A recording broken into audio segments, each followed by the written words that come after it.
November 2025 பொதுவாக கலவையான அல்லது சராசரி அளவிலான முடிவுகளை தரக்கூடும். நவம்பர் 16 வரை சூரியனின் பெயர்ச்சி உங்கள் 7வது வீட்டில் இருக்கும். நவம்பர் 16 தேதிக்குப் பிறகு சூரியன் 8வது வீட்டில் இருக்கிறார்.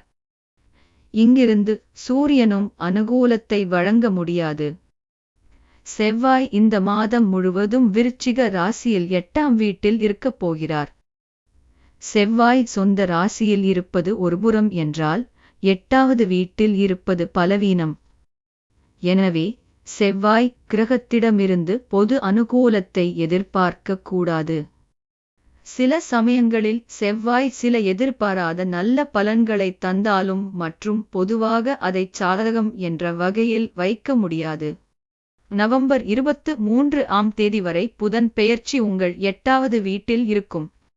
அதன் பிறகு புதன் அதன் வக்ர நிலையில் 7வது வீட்டை அடையும். இதன் பொருள் புதன் கிரகம் அதன் மட்டத்தில் உங்களுக்கு சாதகமான பலன்களை தர விரும்புகிறது. புதன் கிரகத்தில் இருந்து சராசரியான முடிவுகளை விட ஓரளவு நல்ல பலன்களை எதிர்பார்க்கலாம். குரு பெயர்ச்சி மாதம் முழுவதும் கடக ராசியில் இருக்கும். அதாவது உங்கள் 4வது வீட்டில் இருக்கும்.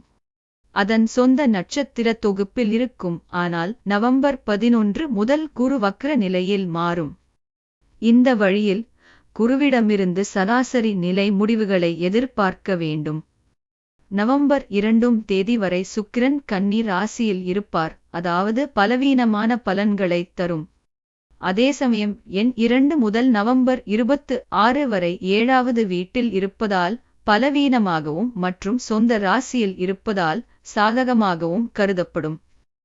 அத்தகைய சூழ்நிலையில் நவம்பர் 2 முதல் நவம்பர் 26 வரை சுக்கிரன் உங்களுக்கு கலவையான பலன்களை தரலாம். எதிர்காலத்திலும் சுக்கிரன் தொடர்பான பலன்களை நாம் எதிர்பார்க்க வேண்டும். மாதத்தின் பெரும்பகுதி சுக்கிரன் உங்களுக்கு கலவையான பலன்களை தருவதாக தெரிகிறது. மீன ராசியில் குரு ராசியில் சனி இருக்கும். அதே சமயம் நவம்பர் 28ஆம் தேதி வரை பின்னடைவாக இருக்கும் மற்றும் அதன் பிறகு அது நேரடியாக திரும்பும். சனியிடம் இருந்தும் அனுகூலத்தை எதிர்பார்க்க கூடாது. ராகுவின் பெயர்ச்சி கும்ப ராசியில் இருந்து வரும் நவம்பர் 24ஆம் தேதி வரை குரு ராசியில் இருக்கும். எனவே ராகுவிடமிருந்து சாதகமான பலன்களை அதிக அளவில் எதிர்பார்க்கலாம். அதே சமயம் இந்த மாதம் கேதுவிடம் அனுகூலத்தை எதிர்பார்க்க கூடாது. இந்த வழியில் நவம்பர் 2025 உங்களுக்கு கலவையான அல்லது சராசரி அளவிலான முடிவுகளை தரும் என்பதை கண்டறிந்துள்ளோம். பரிகாரம்: பெரியவர்களை மதித்து அவர்களின் ஆசிகளை பெறுங்கள்.